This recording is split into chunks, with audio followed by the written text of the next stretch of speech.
और आने वाले दिनों में हम आपको बता देते हैं कि 1 लाख तिरंगा लेकर के अगर रोड पर हम लोग उतरेंगे।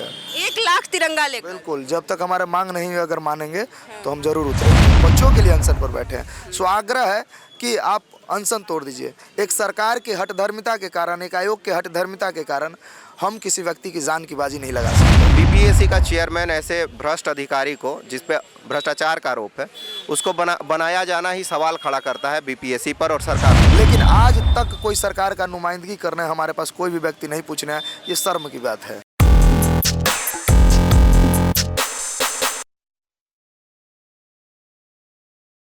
हमारे जैसे 14 लोग पिटिशनर हैं, तो हम लोग खुद हाई कोर्ट में गए हैं। हाई कोर्ट में हम लोग नॉर्मलाइजेशन और स्केलिंग का मैटर को भी रखे हैं। जो राइट ऑफ इक्वलिटी है, अनुच्छेद 14 का वायलेशन हो रहा है, अनुच्छेद 16 का वायलेशन हो रहा है, अवसर की क्षमता, तो हम लोग सब रखे हैं। हम लोग इस बात को भी रखे हैं कि तमाम जो देखिए एसओपी होता है, स्टैंडर्ड प्रोसीजर जो होता है एग्ज़ाम्स कराने का, मेटल डिटेक्टर का यूज किया जाता है, कई तरह का प्रोसेस है जिसको फॉलो नहीं किया गया है। पूरा एग्ज़ाम में बहुत ही घोर अनियमितता है और भ्रष्ट अधिकारी को, एक भ्रष्ट अधिकारी हैं जिन पे आईपीसी का 467, आईपीसी का 468, आईपीसी का 420 में केस दर्ज है। डॉक्यूमेंट फर्जरी से लेकर तमाम तरह के उन पे आरोप है, चार्जशीटेड है विजिलेंस में। इस तरह का आरोपित आदमी को कहाँ से भाई क्लियरेंस मिल गया कि एक आप आयोग का, वो भी एक बौद्धिक आयोग है, उसका आप चेयरमैन बना देते हैं। तो बीपीएससी का चेयरमैन ऐसे भ्रष्ट अधिकारी को, जिस पे भ्रष्टाचार का आरोप है, उसको बनाया जाना ही सवाल खड़ा करता है बीपीएससी पर और सरकार पर भी। देखिए और भी लोग हमारे साथ मौजूद है, बताएंगे क्या कुछ कहना चाह रहे हैं। छात्र हैं? जी जी जी छात्र हैं। कितने साल से तैयारी कर रहे हैं? 3 साल से कर रहे 3 हैं। साल से। क्या उम्मीद लग रहा है कि री एग्जाम होगा? जी जी होना तो चाहिए। देखिए हम लोग हाई कोर्ट में भी कर दिए, 15 तारीख को सुनवाई भी है, इसीलिए देखिए उम्मीद तो है। अलग अलग पार्टी के देख रहे हैं नेताएं भी, इधर अलग पार्टी के नेता बैठे हुए, उधर अलग पार्टी के नेता बैठे हुए हैं, तो क्या कहना चाहिए? देखिए कोई भी पार्टी से आए उससे हमको मतलब नहीं, बस सारा पार्टी को हम लोग बुला रहे हैं जो मेरा सपोर्ट करे, है ना। जो मेरा सपोर्ट करेगा फिर हम लोग उनके भी देखेंगे। हाँ यही बात है। नीतीश कुमार के बारे में क्या कुछ कहना? नीतीश कुमार को देखेंगे या नहीं? अब तो देखना दोबारा गलती करने के बराबर हो जाएगा। उनका मन जो है ना कुछ ज़्यादा ही मतलब ये हो चुका है। क्या हो चुका है मन? यही जो छात्र को देखते नहीं है। यहाँ पर देखिए 18 तारीख से रेगुलर 3 बार पिटाई खाए हैं। क्या हुआ नहीं उनको पता नहीं है, सारा कुछ पता होते हुए भी पता नहीं वो क्या देख रहे हैं, नहीं कर रहे हैं। पता नहीं किनके दबाव में आए हुए हैं, बात तक करने के लिए नहीं आते हैं। एक बार आते वो मिल लेते, जो वो अपना कहते, जो समाधान होता निकालते हैं ना, लेकिन ऐसा तो वो कर नहीं रहे हैं। देखिए छात्र जो हैं अपनी अलग अलग मांगों को लेकर, देखिए क्या कुछ कहना है? क्या लग रहा है, उम्मीद है, फर्स्ट दिन से आप लोग है, लाठियाँ खाई आप लोगों ने, क्या उम्मीद लग रहा है अभी कि होगा री एग्जाम? हौसला है, उम्मीद की बात छोड़िए, हौसला है। और जब तक सरकार नहीं मानेगी हम यूं ही सत्याग्रह करते रहेंगे, पुनः रोड पर उतरेंगे, ठीक है। और आज हमने जितने भी छात्र विंग हैं सबको आमंत्रित किया है। सब एक छत के नीचे बैठे हुए हैं, सभी हमारा हौसला बुलंद करने आए हैं और आने वाले समय में सभी हमारे साथ खड़े भी रहेंगे। आने वाले अलग अलग जो आने वाले समय में सभी आपके साथ खड़े रहेंगे, ठीक है। तो अभी जो हम देख रहे हैं, छात्र तो आप लोग के साथ खड़े हैं ही, लेकिन अलग अलग पार्टी के जो नेता जो आए हैं, इन पे क्या कुछ कहना है आप? सभी का स्वागत है, सभी एक साथ बैठे हुए हैं, एकत्रित हैं। कहते हैं ना 5 मुट्ठी है, इसी प्रकार 11 विंग है और सभी आज मुट्ठी बने हुए हैं छात्रों के हित ऐसे के लिए, और सभी का हम शुक्रिया अदा करते हैं। आप लोगों ने क्या इरादा किया, किस ओर जाने का आप लोगों का इरादा है छात्रों का? सत्य के लिए आग्रह करते हुए जिस ओर भी जाना पड़ेगा जाने के लिए तैयार हैं, बिल्कुल। और आने वाले दिनों में हम आपको बता देते हैं कि 1 लाख तिरंगा लेकर के अगर रोड पर हम लोग उतरेंगे।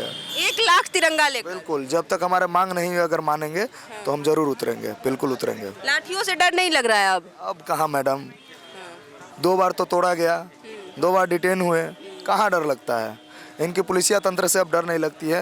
हो सकता है ये बयान सुनकर के हमें उठा भी लिया जाए या मारा पीटा भी जाए, लेकिन हम तो पहले से ही बहुत मार लग चुकी है, अब क्या मार लगेगी? मैडम अब पूरी तरह से अंदर से टूट चुके हैं। अब इनको तोड़ने के लिए हमारे पास कुछ नहीं बचा है। ज़्यादा से ज़्यादा लाठियों के प्रहार से वो हमारे शरीर को तोड़ सकते हैं, लेकिन हमारी मांग है री एग्जाम। हमारे अभिभावक हैं नीतीश कुमार जी, मैं कहता हूँ साहब री एग्जाम की बात छोड़िए, आकर के कम से कम पूछ तो लेते अपने बच्चों को कैसे हो। कहते हैं with the people of India से हमारा संविधान स्टार्ट होता है। इसका मतलब एक हुआ कि एक भी व्यक्ति अगर अनशन पर बैठा है तो सरकार का कोई भी नुमाइंदगी करने वाला व्यक्ति को आना चाहिए और उससे पूछना चाहिए कि आप किस लिए बैठे हैं, किस लिए अनशन कर रहे हैं। लेकिन आज तक कोई सरकार का नुमाइंदगी करने हमारे पास कोई भी व्यक्ति नहीं पूछने है, ये शर्म की बात है। ठीक है, बस हम पे वाटर कैनन चला दिया जाता है, लाठियों से प्रहार किया जाता है, लेकिन हमसे ये नहीं पूछा जाता है क्या मांग है तुम्हारी, क्यों बैठे हो तुम। ठीक है, आज खुशी की बात है, सब लोग साथ है और भगवान करे आगे भी सब आदमी साथ रहे। अच्छा, जिस तरह से प्रशांत किशोर अभी हॉस्पिटल में है, उनकी तबीयत जो बिगड़ गई थी, अब कुछ ना कुछ उनकी तबीयत में सुधार आई है, तो आगे की क्या प्लानिंग है जन स्वराज के साथ, उनके प्रशांत किशोर के साथ आप लोग आगे की क्या प्लानिंग कर रहे हैं? चूँकि 2 तारीख से वो आमरण अनशन पे बैठे हुए थे, खुले आसमान के नीचे करकरारी ठंड में, हम भी उनके साथ थे। उनकी स्वास्थ्य बिगड़ गई ज़्यादा और 4 तारीख को जैसे कि 6 तारीख को डिटेन किया गया, सुबह 4 बजे हम लोग को भी किया गया। फिर जब वो आए उनकी तबीयत अस्वस्थ हो गई, मेदांता में आईसीयू में भर्ती हुए, हम मिलने गए, तबीयत काफ़ी उनकी बिगड़ी थी। वो जिद्दी व्यक्ति हैं, अनशन तोड़ना नहीं चाह रहे हैं। हम लोगों ने आग्रह किया, फिर भी उन्होंने अनशन नहीं तोड़ा। फिर उनकी थोड़ी सी स्वास्थ्य ठीक हुई तो अब वो इमरजेंसी वार्ड में है और हम लोग कल नहीं परसों भी गए थे और उनसे आग्रह किया कि भैया आप हमारा अनशन तोड़िए। एक मानवता के नाते, पार्टी से इतर हम एक इंसान हैं, इंसान के नाते हम गए, भैया आप बच्चों के साथ हैं और बच्चों के लिए अनशन पर बैठे हैं। सो आग्रह है कि आप अनशन तोड़ दीजिए। एक सरकार की हठधर्मिता के कारण, एक आयोग के हठधर्मिता के कारण हम किसी व्यक्ति की जान की बाजी नहीं लगा सकते हैं। तो हमारी प्रयास यही रहेगी सभी लोगों के, मानवता के धर्म से, मानवता के इंसान होने के नाते, कि भैया आप सबसे पहले अनशन तोड़िए। ये लड़ाई जारी रहेगा जब तक हमारी मांग पूरा नहीं हो जाता तब तक। आगे की जन स्वराज की प्लानिंग क्या है? जन स्वराज की प्लानिंग क्या है, इससे मैं थोड़ा सा भी अति नहीं रखता हूँ। मुझे नहीं पता कि जन स्वराज की क्या प्लानिंग है, लेकिन हम छात्र हितों में प्लानिंग जो होगी तो आप लोग के साथ शेयर तो किया गया होगा ना। देखिए, सबसे बड़ी बात है कि आप लोग छात्रों से पॉलिटिकल सवाल पूछते हैं, ये गलत करते हैं। छात्रों से पॉलिटिकली सवाल मत पूछिए। पॉलिटिकल सवाल पूछना है तो नेताओं से पूछिए।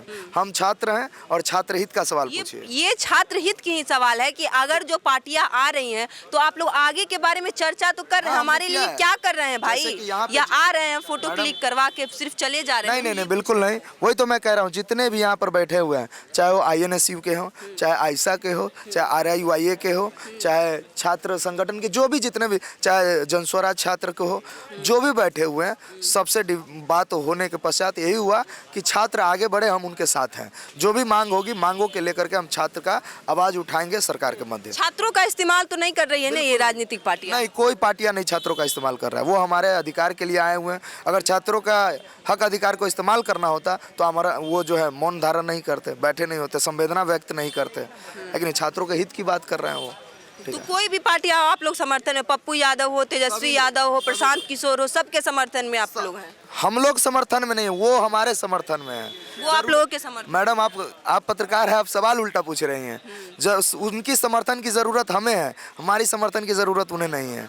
हम चाहते हैं कि बिहार में जितनी भी पार्टियां नहीं, वो आपके समर्थन में, आप उनके समर्थन में है, दोनों तरफ से आप लोग समर्थन एक दूसरे को दीजिएगा, तभी ये मजबूत होगा, सरकार तक बातें जाएंगी। वही कह रहा हूँ कि जो पार्टी हम छात्रों के मांग के साथ है, हम उनके साथ हैं। देखिए, हमारे साथ अमन मौजूद थे। लाठियाँ जो बरसी है इन पे, इनका वीडियो भी काफ़ी वायरल हुआ है, हमारे साथ मौजूद थे और इनका लगातार कहना था कि कोई भी पार्टी हो, चाहे वो पप्पू यादव आए या तेजस्वी यादव आए, तेज प्रताप यादव आए या अन्य कोई भी, प्रशांत किशोर आए, अन्य कोई भी पार्टियाँ जो बिहार में अगर आती है तो वो छात्र हित में अगर बात करती है तो हम उनके साथ हैं।